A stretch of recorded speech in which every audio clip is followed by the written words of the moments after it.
Queridos irmãos e irmãs, muito boa noite. Interessante, né? Tudo que foi falado nada mais é do que saber utilizar o nosso foco, saber utilizar nossa mente, saber utilizar nossa atenção. E quanto mais nós utilizamos a nossa atenção, mais nós nos damos conta de que os nossos destinos estão na dependência direta do que vai dentro da nossa mente.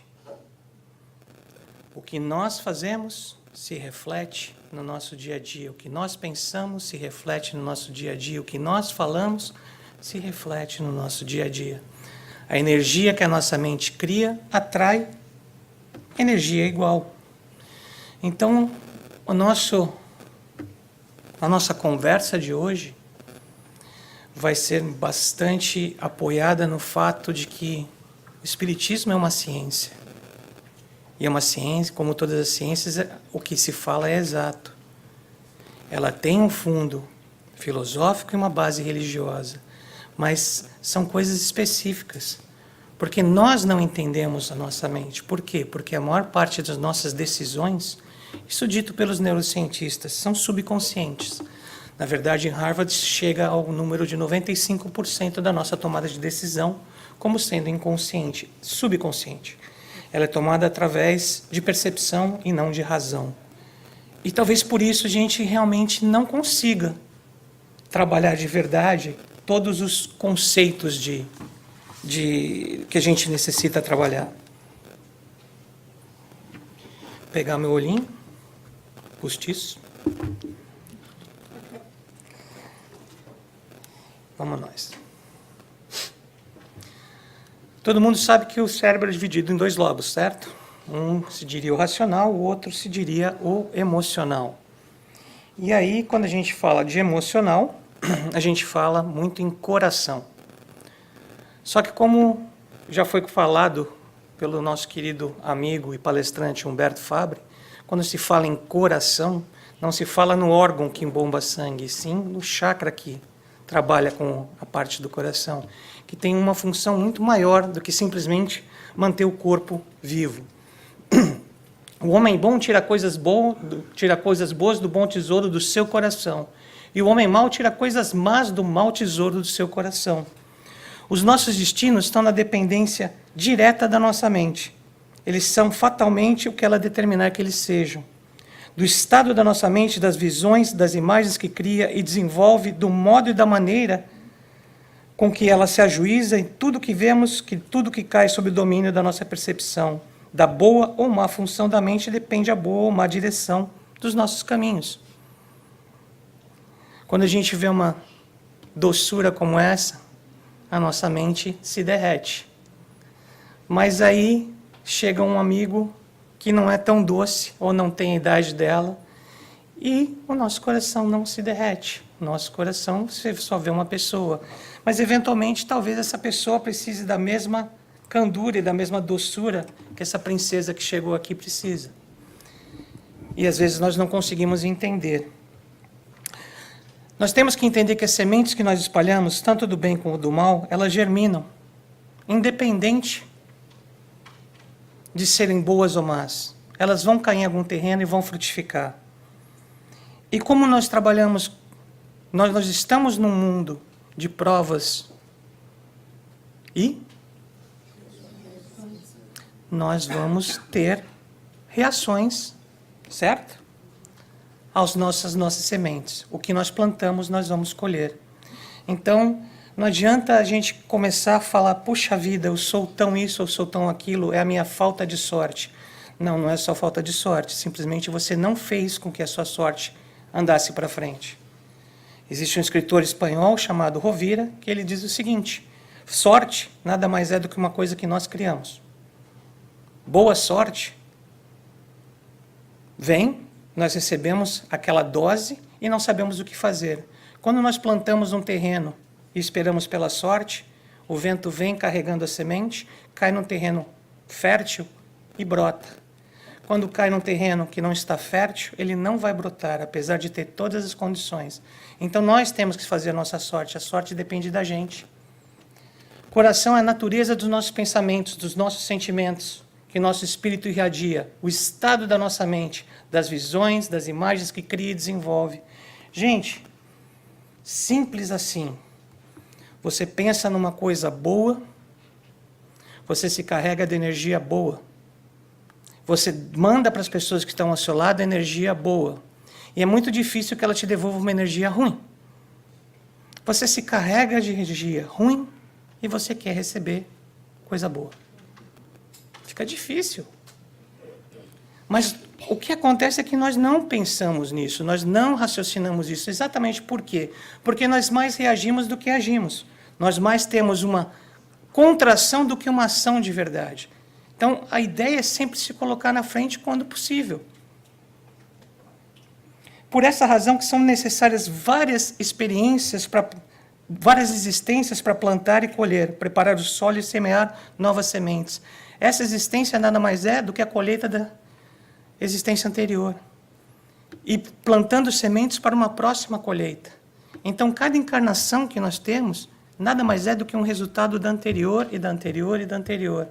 Nós estamos colhendo as sementes que plantamos. Então, se nós começarmos a entender o que vai na nossa cabeça, de que forma nós nos expressamos, e de que forma nós controlamos esses 50 mil plus pensamentos no nosso dia, fica muito mais interessante a vida e mais fácil de viver. Olha só, quanto mais você se torna uma pessoa melhor, melhores pessoas você atrai. Simples assim. Eu queria que fosse. Adoraria que fosse assim. Porque se tornar uma pessoa boa não é tão fácil assim. Sabe por quê? Porque nosso cérebro ele foi desenvolvido para... Nosso cérebro ele corre da dor e ele corre atrás do prazer, das coisas que dão prazer a ele. E ele foi cabeado, se você quiser assim dizer, para prestar atenção nas coisas negativas. Apesar do mocinho do coração estar falando, olha, cérebro, presta atenção, olha quanta coisa boa tem do lado de cá. Ele está olhando para a única ruim do lado de lá. Porque essa ruim pode estragar, na concepção dele, todas as coisas boas que estão do outro lado.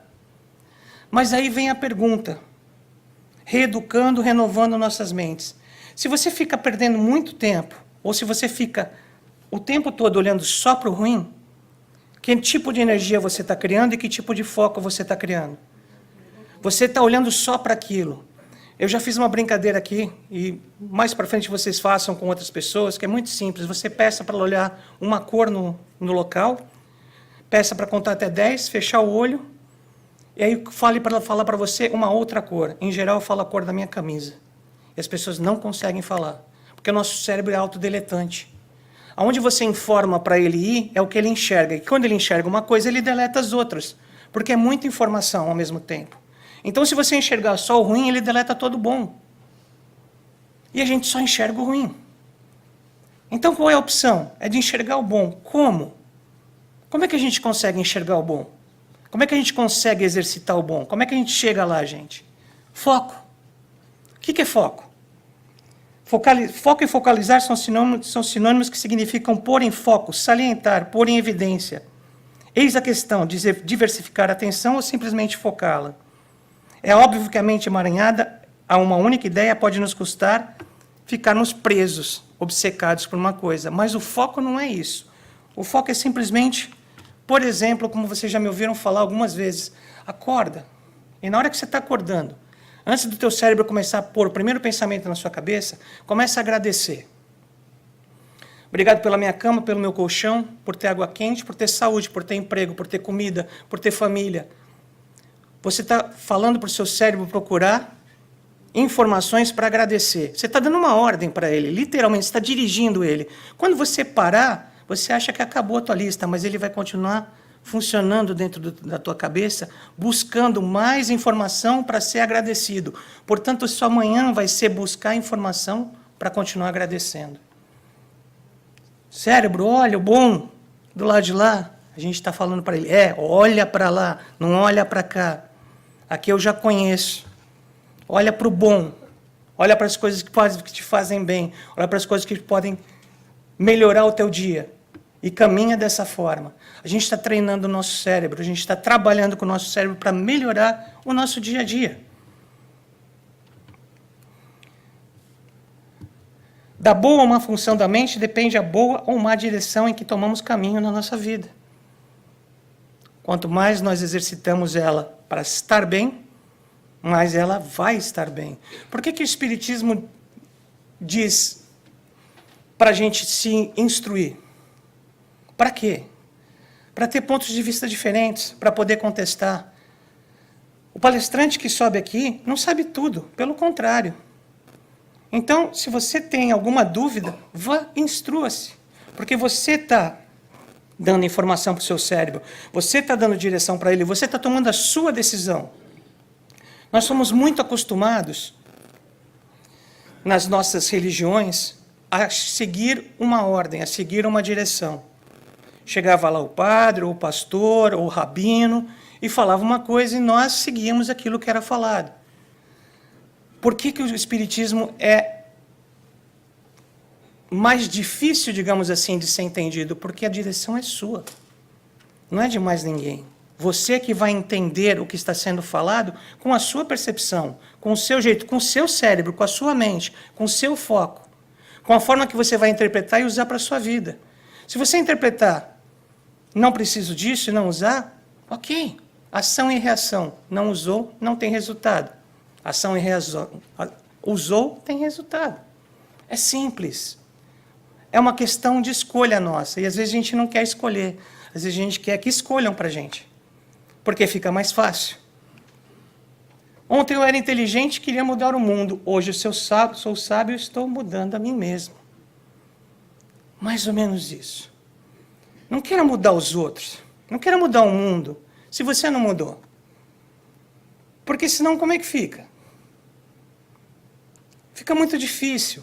Se você é um líder, e nós somos líderes em alguma coisa na nossa vida, e não tem uma atitude de liderança, pode acreditar que em algum momento do seu dia a dia, alguém que te considera um líder vai estar perto de você, e talvez você tenha uma atitude da qual você se arrependa depois. Numa fila de caixa de supermercado e perde a compostura, ou perde a nossa temperatura. Você fica zangado, você fala uma besteira, você não sabe quem está do teu lado, você não sabe quem são as pessoas em volta. E você não está se estudando, você está só reagindo, explodindo. Ah, mas eu não consigo me controlar o tempo todo. Claro que não. Claro que não. Mas são momentos em que você pode, e nesses momentos se controle, nesses momentos entenda. Existe um pastor aqui nos Estados Unidos chamado Joe Austin, que ele conta uma história muito interessante. Ele estava indo para casa, ele precisava comprar leite e pão. Parou num hipermercado, eu falei super, hipermercado, aqueles que o estacionamento é mais ou menos igual a um campo de futebol. Abriu a porta da picape dele, e o jornal que estava lá dentro se espalhou para norte, sul, leste e oeste. Tinham 3 carros no estacionamento, 3, mais o dele, que pareciam vazios. O que você faria? Você pegaria o jornal? Que bom, porque tem gente que fica na dúvida. Ele pegou. Quando ele chegou e abriu a porta, chegou de volta no carro para colocar o jornal, o carro exatamente ao lado dele tinha gente. E a pessoa abriu a janela e falou, você é o pastor Joe Austin, não é? Ele falou, sou. Ah, eu só fiquei aqui para ver o que o senhor ia fazer.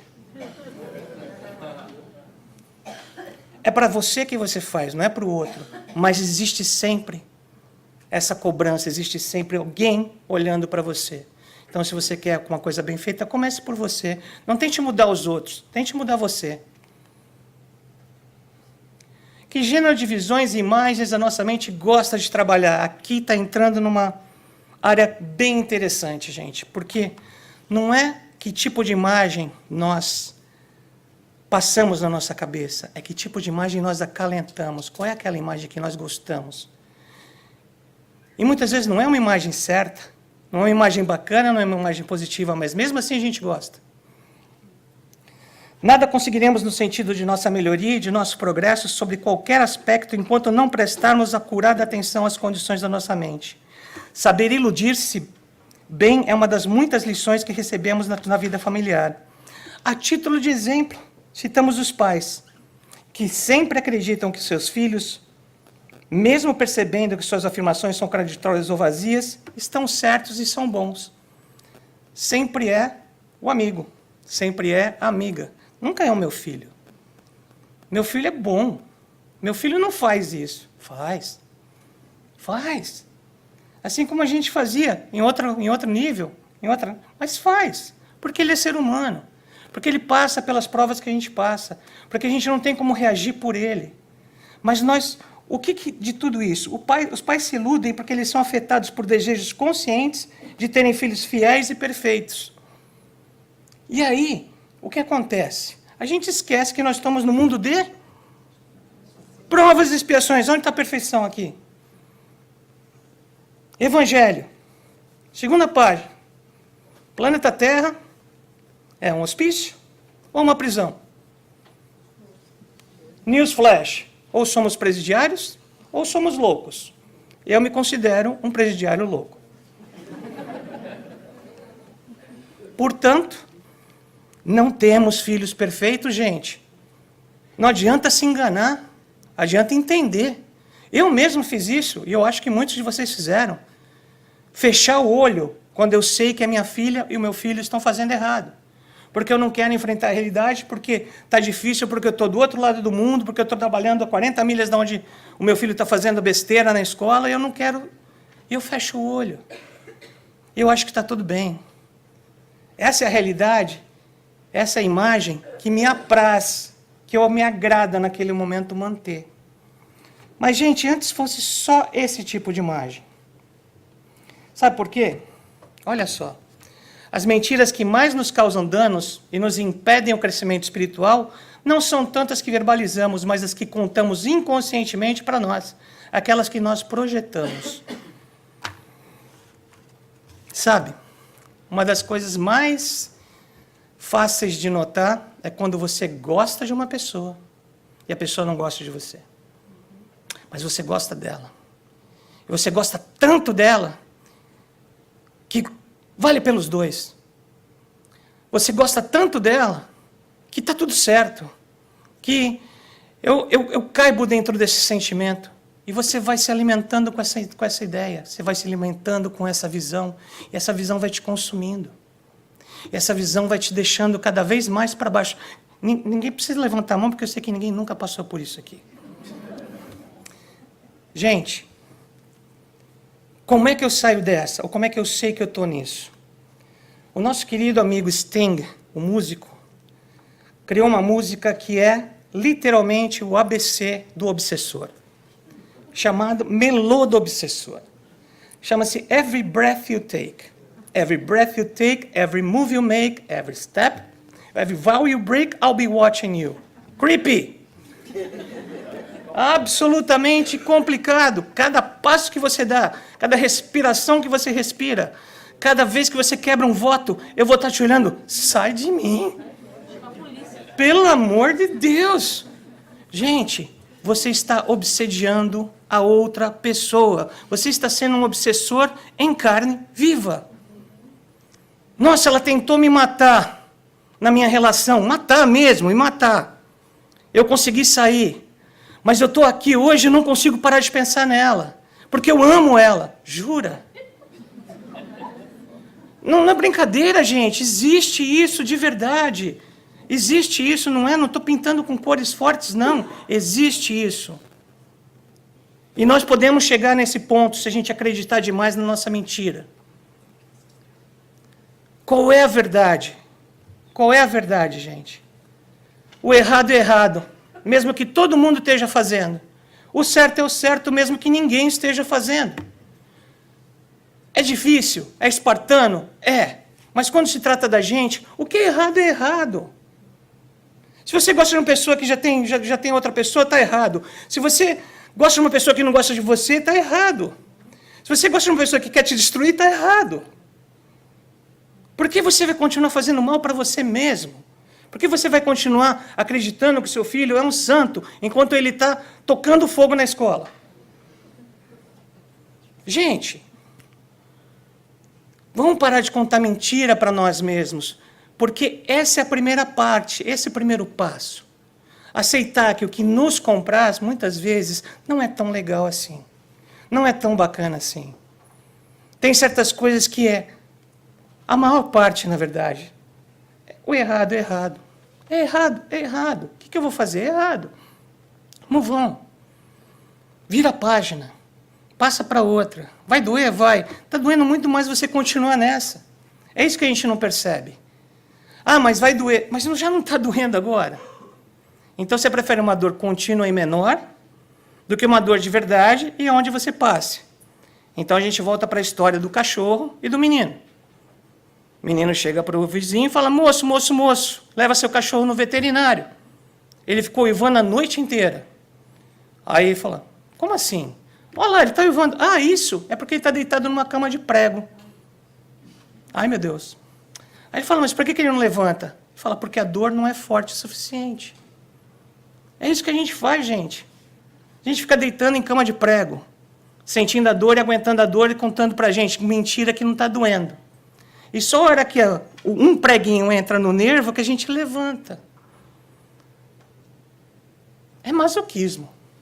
Somos todos um pouco masoquistas. Porque a gente prefere acalentar uma história do que aceitar que vamos passar para outra, vamos sair dessa. Seja mais forte que a sua melhor desculpa. Basicamente isso. Seja mais forte que a sua melhor desculpa. Porque nós somos muito bons em inventar desculpa, desde criança.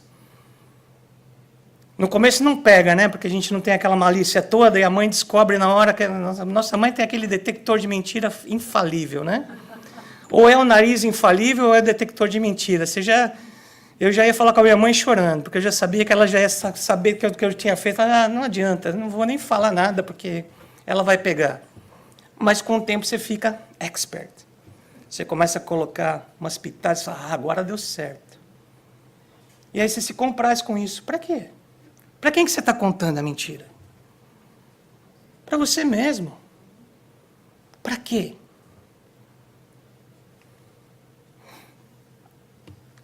Como costumamos julgar os atos dos nossos semelhantes? Essa é outra coisa. Nós julgamos como se fossem nós mesmos? Nós nos colocamos nos sapatos do próximo para ver como é que ele está agindo?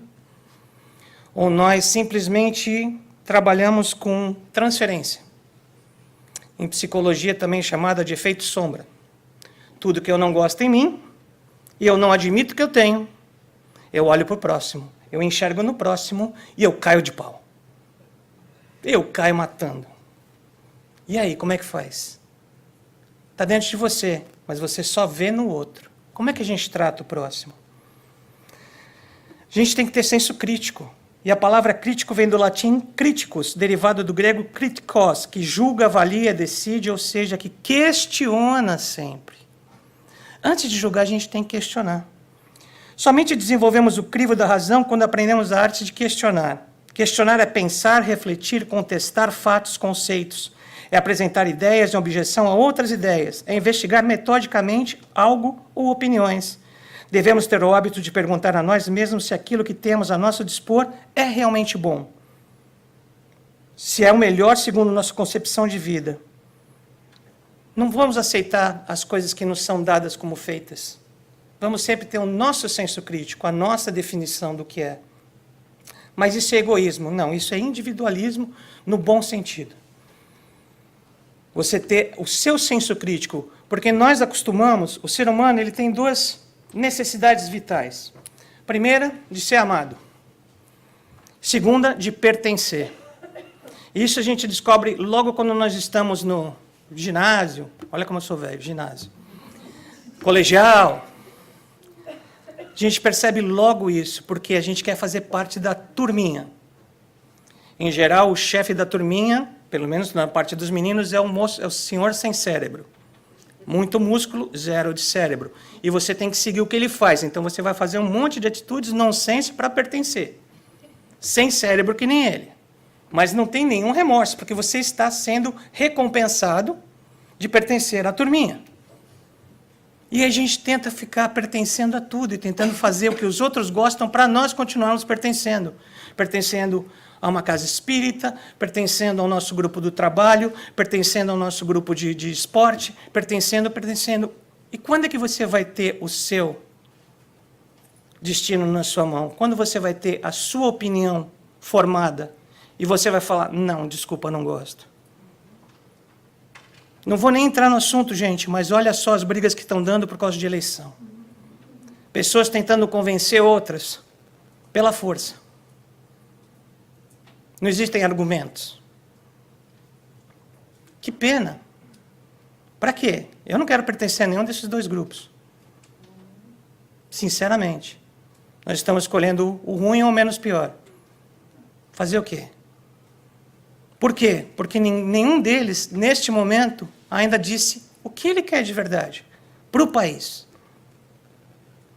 Você tem que dizer o que os outros querem ouvir para que você convença eles a votar em você. Olha só. Quando nós sabemos que dentro de um esquema de governo, o presidente tem até um certo limite autonomia. Ele não vai governar sem fazer uma coligação com outros departamentos governamentais, Congresso e Senado. Mas isso é outra história. E se alguém ouvir minhas palavras e não as guardar, eu não julgo, pois eu vim não para julgar o mundo, mas para salvar o mundo. Se você não quer andar comigo, ok.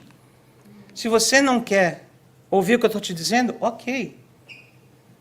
Eu não vou mudar porque você não quer ouvir. Mas eu respeito que você não quer ouvir. Eu respeito que você queira estar da mesma forma que você está.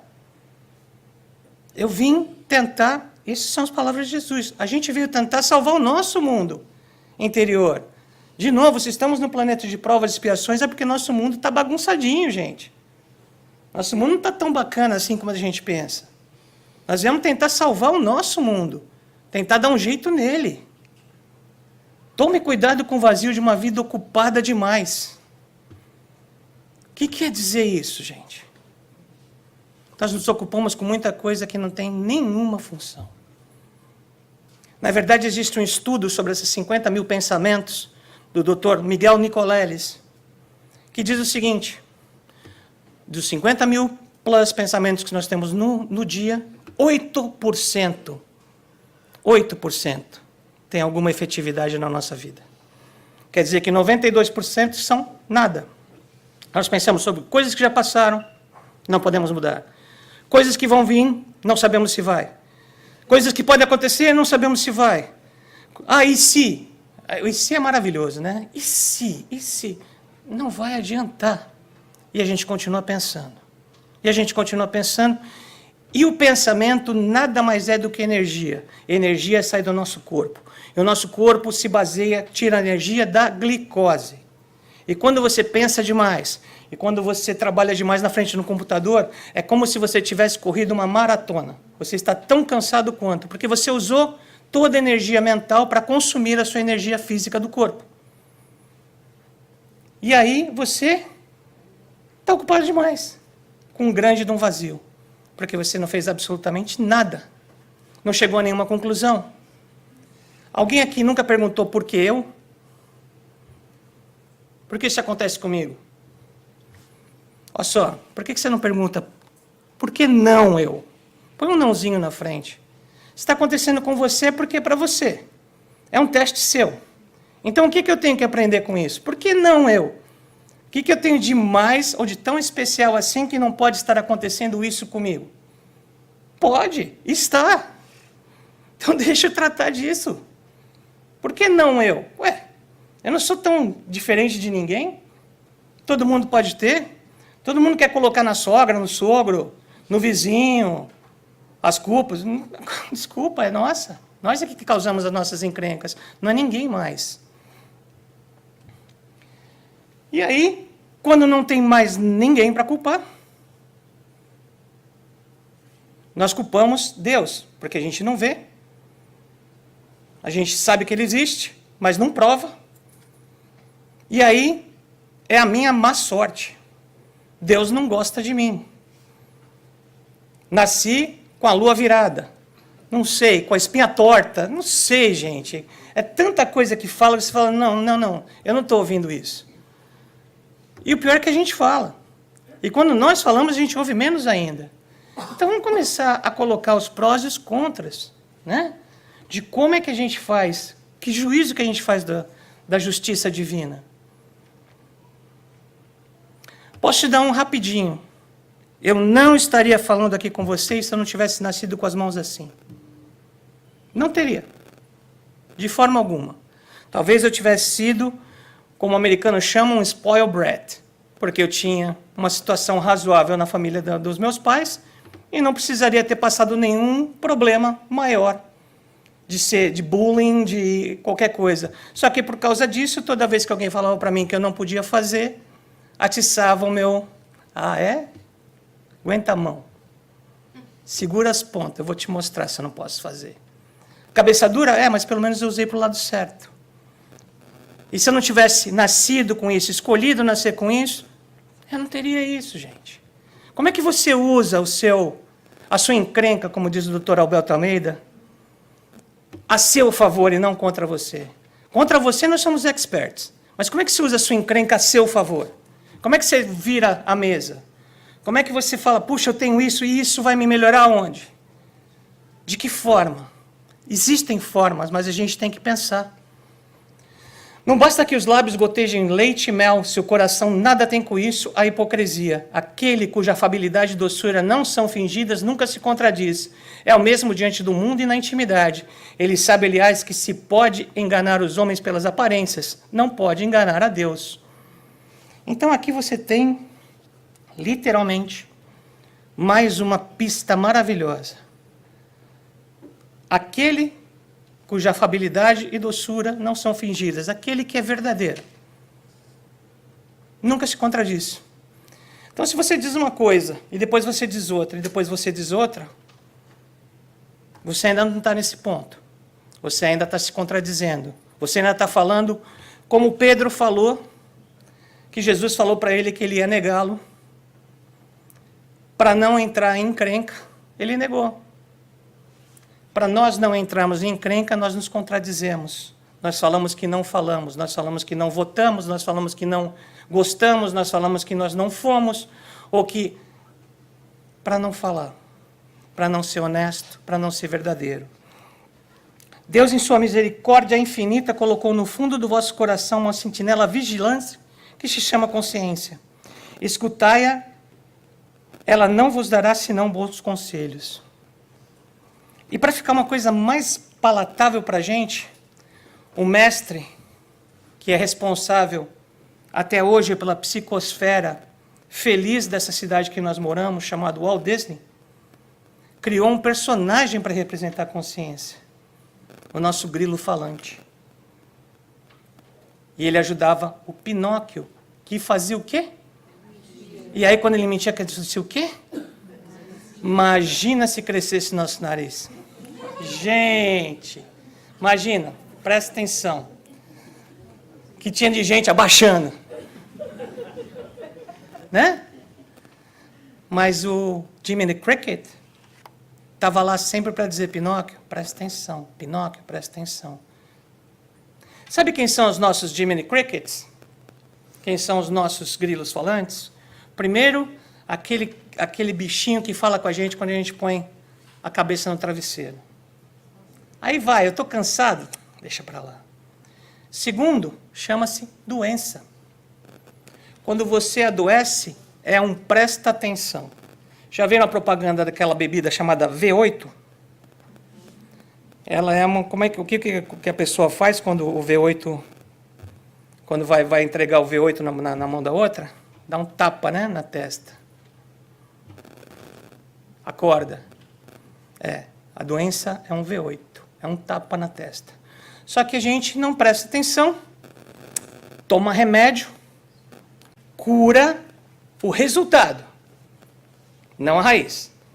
Cura o resultado e vai para frente. Lá na frente vai acontecer o quê? Cai doente de novo. Vai lá e já está acostumado, cura o resultado. Faz o quê? Continua no mesmo caminho. Até tomar mais remédio. E o remédio que nós tomamos, eu acho muito legal nós estarmos nos Estados Unidos, porque quando você lê a bula das contraindicações, um remédio para dor de cabeça pode te dar cegueira, impotência, cãibra, sangramento. É uma coisa maravilhosa. Pô, eu só queria passar minha dor de cabeça, gente. Era só dor de cabeça que queria ir embora. Mas eu posso ter tudo isso. Por quê? Porque eu não prestei atenção. Porque eu não entendi qual é a mensagem que essa doença está me passando. Presta atenção, você está saindo fora do caminho. Os teus pensamentos estão te conduzindo para um lado que está gerando essa doença em você. Sabe por quê? Pensamento é causado por sentimento. Sentimento libera uma substância química dentro do seu corpo. Medo, adrenalina. Comece a sentir esse mesmo sentimento por vários anos, seguidamente, todos os dias. Você vai acabar com uma overdose dessa substância química. Essa overdose vai causar um problema num órgão físico seu. E aí a gente diz que não tem sorte na vida. Não, a gente não tem atenção. A gente não prestou atenção até agora, que somos nós os causadores da maior parte dos nossos problemas, psicológicos e físicos. A fonte de todo bem é, por sua vez, a fonte de todo mal. Que interessante. É do coração ou da mente que procedem os pensamentos pecaminosos, o orgulho, o ódio, a inveja, o ciúme, as contendas, o dolo, a corrupção, a avareza. Da mesma sorte é do coração e é da mente que afloram os ideais puros e elevados, a palavra convincente e sincera, a virtude, enfim, sobre os vários aspectos em que ela se desdobra. Vamos usar um pouquinho a nossa inteligência espiritual junto com a inteligência emocional. Lembra daquela segunda tela que eu mostrei? O coração estava mostrando o quê? Para o cérebro, para prestar atenção aonde? E o cérebro estava prestando atenção no? Onde é que ele estava prestando atenção? No ódio, na inveja, no ciúme, nas contendas, na corrupção, na avareza. Ah, mas então você quer que eu viva no mundo de Alice? Não, não quero. Eu quero que você preste atenção em como o seu dia pode ser melhor. Não estou falando do dia do outro, estou falando do seu. Uma vez, uma ajudante de Madre Teresa chegou para ela e falou: Madre, eu fico muito encantada em ajudar, mas eu sinto que eu não estou fazendo o suficiente, porque eu me sinto uma gota num oceano. E a Madre Teresa falou para ela: o oceano é feito de gotas. Se tirarem todas, não tem mais oceano. Não presta atenção no próximo, presta atenção em você, na sua gota. A sua gota tem uma função enorme dentro do oceano. Se você tirar, é um a menos. Nós saímos, a gente se retira dos compromissos que são nossos com muita facilidade. A gente tem que continuar neles, a gente tem que saber que eles são a causa de nós estarmos encarnados, são a causa de nós queremos nos melhorar, e eles são o caminho para a nossa melhoria. O que nos afeta mais profundamente? Existe um conto chamado A Raposa e as Uvas. Diz o seguinte: a raposa estava extremamente faminta. É um conto da França, no século XVIII. A raposa estava extremamente faminta quando ela viu um cacho de uvas, repleto de uvas. Ela chegou e quis, de toda maneira, comer essas uvas. Percebendo que ela não conseguiria chegar nas uvas porque ela estava muito mais para cima que ela podia chegar, a raposa começou a falar para si mesma: essas uvas devem estar horríveis, elas devem estar azedas, elas já devem ter até apodrecido. Olha só, tem até bicho na uva, eu não quero essa uva. O que a gente faz? Quem é essa raposa? Somos nós. O que nós fazemos? Quando a gente não consegue atingir um objetivo, a gente racionaliza. E não adianta, porque a razão ela é totalmente manipulada pela nossa emoção. Racionalizar é inventar para nós uma história falsa. É um procedimento psicológico que permite a negação dos reais motivos, cobrindo as sensações desagradáveis que vivemos, com justificativas equivalentes ou histórias semelhantes. Nós ficamos contando histórias para a gente, para não ficarmos desagradados, ou não ficarmos chateados, ou não ficarmos deprimidos. E quanto mais a gente faz isso, menos a gente cai na nossa real, menos a gente assume a nossa vida para nós mesmos. Uma crise existencial provoca mais danos internos do que uma necessidade biológica não atendida. Esse é o poder da emoção. Esse é o poder do pensamento. O pensamento gera uma emoção, e essa emoção pode desequilibrar enormemente. O crescimento é doloroso, a mudança é dolorosa. Mas nada é tão doloroso como ficar preso em algum lugar que você não pertence. Esse é o pensamento. Tudo bem, ninguém gosta de mudança. Ninguém gosta de mudar. Nós gostamos de ficar no nosso lugar comum, no nosso cantinho seguro. Mas é necessário mudança. E como nós não gostamos de mudar, a única forma de mudança é sentir dor. Porque a dor nos leva de ponto A a ponto B. Então, quando no Espiritismo se fala que a dor é nossa amiga, não tem nenhum masoquista. Tem um estudo profundo que nos leva a acreditar que a gente só se mexe quando dói. Aqui, vocês já frequentam há algum tempo centros espíritas, mesmo que não sejam esses, correto?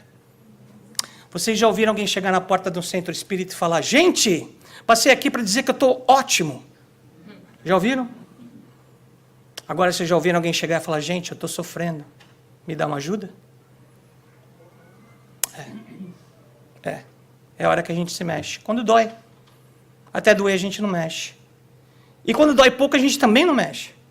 A gente prefere contar umas mentirinhas e ficar parado no tempo. Em suma, qual é o nosso ideal? Duque de La Rochefort, no século XVIII, era um amante das artes, ele era mecenas de vários pintores, de vários escritores, e também era um escritor. Ele tem um discurso muito interessante, ele fala: observando as ações dos homens, cada dia mais me convenço de que elas se assemelham às dos animais. E para comprovar minha teoria, exemplifico a história que aconteceu comigo. Tendo saído para uma caçada de tocaia no galho de uma árvore, vi um coelho distanciado dos outros. Atirei nele e o abati. O estampido fez com que todos os coelhos que estavam perto fugissem rapidamente e procurassem segurança nas cavidades subterrâneas. Mas dali a pouco, todos voltaram às suas atividades corriqueiras como se nada tivesse acontecido. Um deles acabou de ser abatido. E daqui a pouco todos voltaram para o mesmo local.